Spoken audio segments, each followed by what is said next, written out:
여러분 잘 있었나요? 자, 오늘은 우리 몸에서 피가 나는 출혈에 대해서 알아보려고 합니다. 몸에서 피가 나면 조금 무서울 수도 있지만 선생님과 여러 생활안전교육을 함께한 친구들이라면 침착하게 잘 대처할 수 있겠죠? 그럼 생활안전 응급처치 체험 출혈 시작해 볼까요?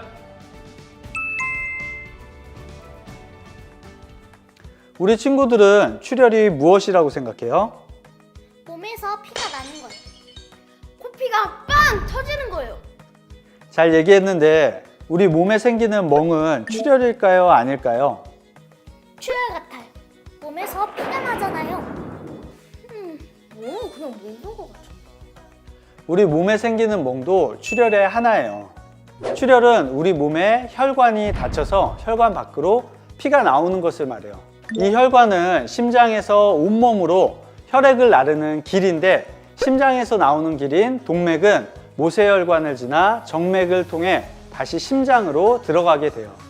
그래서 출혈은 몸 안에서 다쳤는지 밖에서 다쳤는지 또 어느 혈관이 다쳤는지에 따라서 조치 방법이 달라질 수 있어요.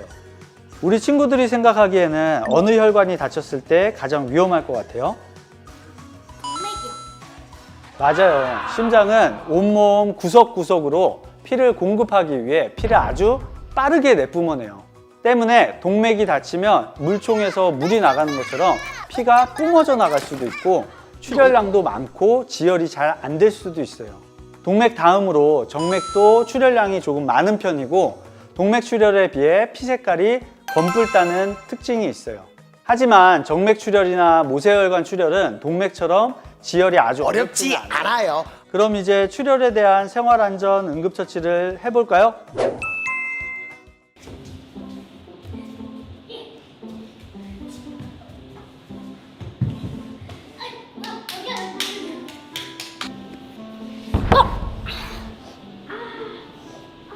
괜찮아? 너 이마에서 피나? 진짜? 이마에서 출혈이 심하네요. 이럴 땐 어떻게 해야 할까요? 첫 번째, 손으로 상처를 막는다.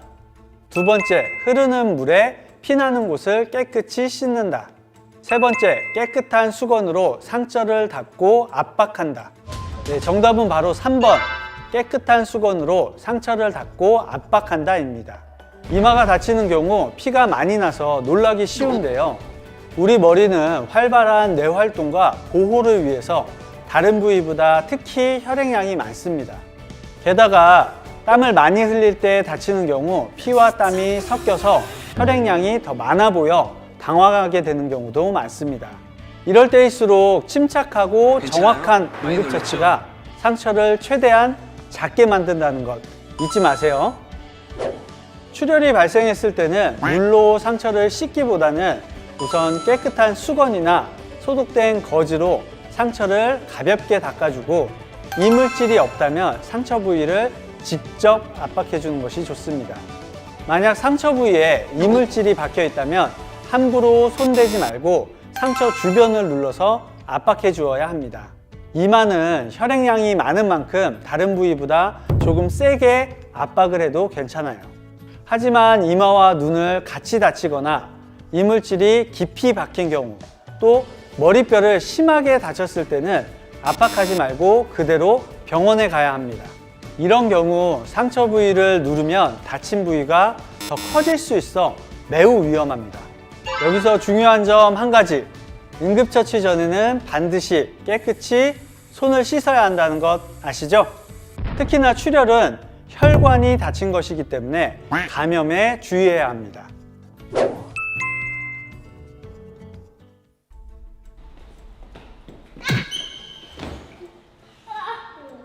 괜찮아?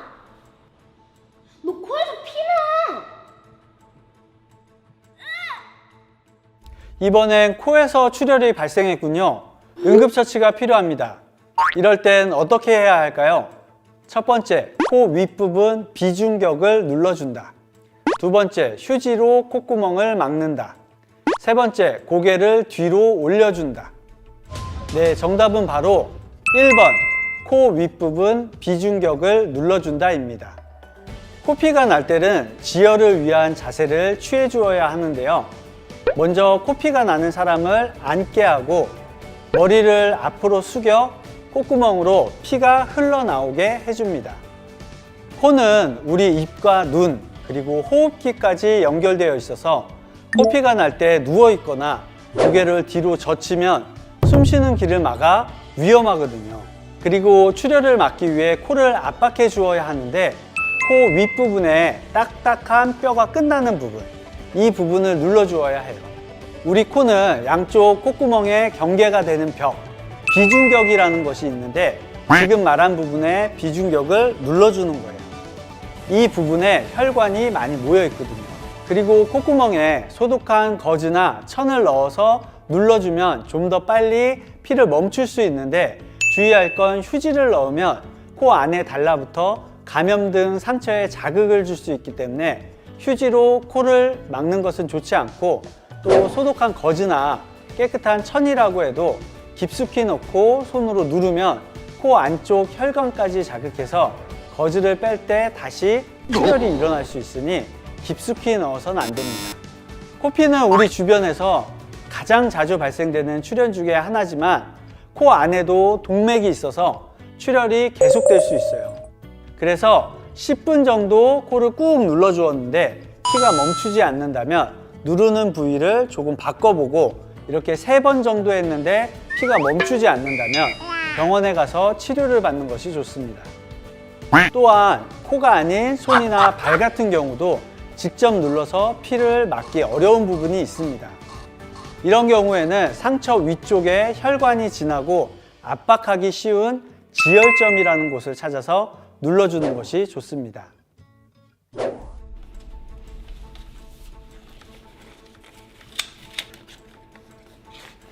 그 가위 언제 다 자르냐?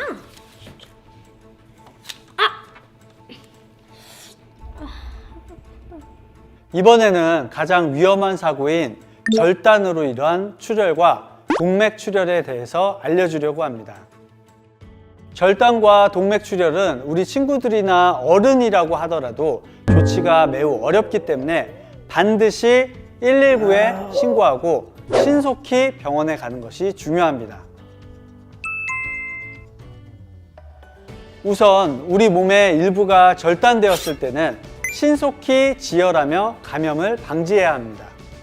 상처 부위에 적신 깨끗한 수건이나 소독한 거즈를 덮고 상처 부위를 직접 압박하는데 출혈량이 많아 수건이나 거즈를 덮게 되면 새로운 것으로 교체하지 말고 새로운 거즈나 수건을 계속 덧대면서 압박해 주어야 합니다. 그리고 만약 출혈이 멈춘다면 붕대를 이용해 압박해 주는 것이 좋아요. 만약 1분에서 2분가량 눌렀는데도 출혈량이 많은 경우엔 상처 윗부분을 눌러 최대한 출혈을 막아주시기 바랍니다. 절단되어 떨어진 부분은 젖은 거즈로 싸서 비닐봉투에 넣고 이 봉투를 다시 얼음물 주머니에 넣어 차갑게 유지해 주는 것이 좋습니다. 주의할 점은 절단 부위에 얼음이 직접 닿으면 회복을 위한 수술이 어려워질 수 있기 때문에 절대 절단된 부분은 얼음에 그대로 닿게 해선 안 됩니다.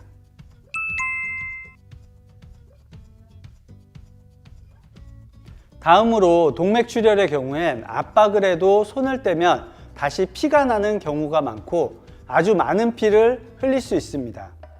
이렇게 출혈이 많은 경우엔 환자의 얼굴이 하얗게 되면서 땀을 흘리거나 숨을 가쁘게 쉬고 목을 말라 할 수 있습니다. 이때에는 의식을 아예 잃어버리는 쇼크가 올 수 있기 때문에 미리 담요를 덮어주고 다리를 심장보다 높게 지지해 주시는 것이 좋습니다. 그리고 절단과 동맥 출혈은 수술을 해야 하는 경우가 많기 때문에 물이나 음료수, 음식 등을 주어서는 안 됩니다.